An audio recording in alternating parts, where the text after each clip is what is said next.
Özünü daim yorğun hiss edirsən? Bunun səbəbi yatarkən bu səhvləri etməyindir. Sən də öyrən. Elə isə başlayaq. Kanalımıza dəstək olmaq üçün videonu bəyənib abunə olmağı unutmayın. İkinci səhv. Yatmazdan əvvəl ekran vaxtı. Yataqda telefonunla vaxt keçirirsən. Otaq qaranlıqlığını üzünün bir neçə santimetr qarşısında parlayan cihaz pozur. Beynin yuxuya getməli olduğu ilə əlaqəli heç bir əlamət yoxdur. Ekranlardan gələn mavi işıq melatoninini, bədəninizə yatma vaxtının gəldiyini bildirən hormonu məhv edir.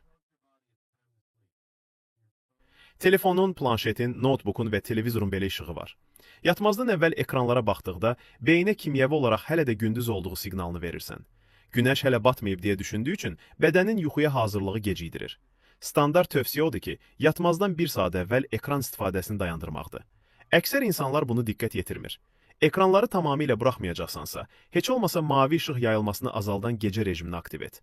Bu beynin daha tez və dərin yuxuya getməsinə kömək edir. Daha dərin problem yalnız işıq deyil, stimulyasiyadır. Sosial media, xəbərlər, ipoçlar.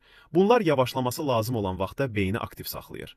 Beyin məlumatlar axını qəbul etməkdən sonra dərhal dərin yuxuya keçmir. Bir keçid mərhələsinə ehtiyac var. Bunun əvəzinə çap olunmuş kitab oxumağa çalışın. Bəlkə cansıxıcıdır, amma effektivdir. Əcdadlarının Instagram fəallıqları ilə bağlı narahatlıqdan yuxusuzluğu yox idi. Üçüncü səhv. İsti